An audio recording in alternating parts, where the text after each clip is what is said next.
I'm here to explain just some of the differences on the Shelby Cobras that we do at Superformance.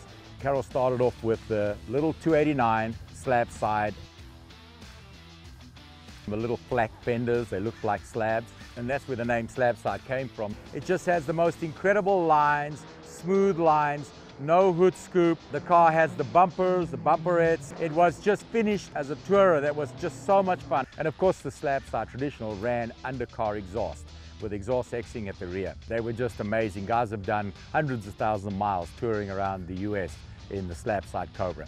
It's what we call our sweetheart. We really enjoy it at Superformance. We love the Slabside Cobra.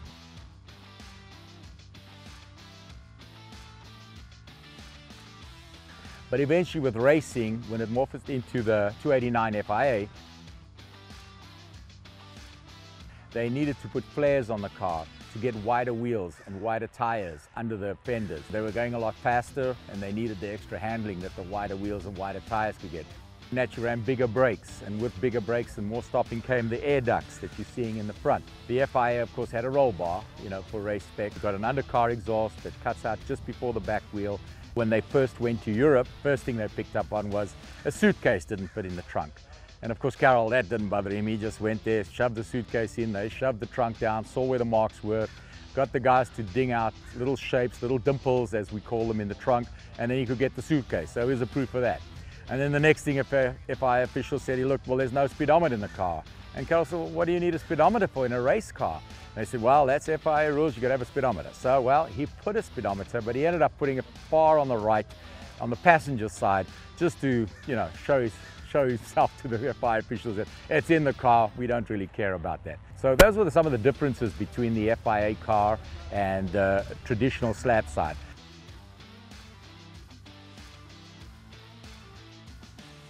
Eventually, Carol in '64 brought out the 427 Roadster.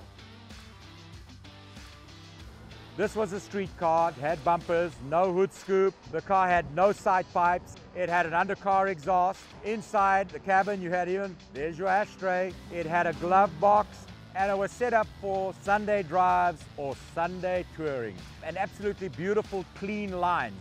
You look at a Cobra today and you still fall in love. It's a shape that will last forever.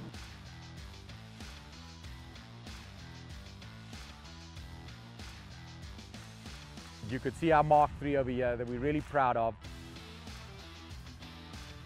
That's our 427 style Cobra. It has the flared fenders, it has the coilover suspension all the way around. It has a side pipe now again, hood scoop in the front, fresh air into the engine, the carburetor. The interior, no ashtray and stuff like that. It had a roll bar. So that's the major differences between the SC Cobra and the Roadster Cobra.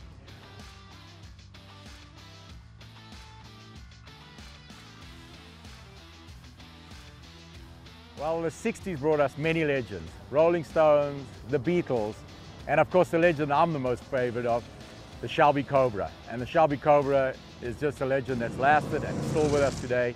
And it was just a great car, and it's part of many, many men and women's lives. They just love the Shelby Cobra.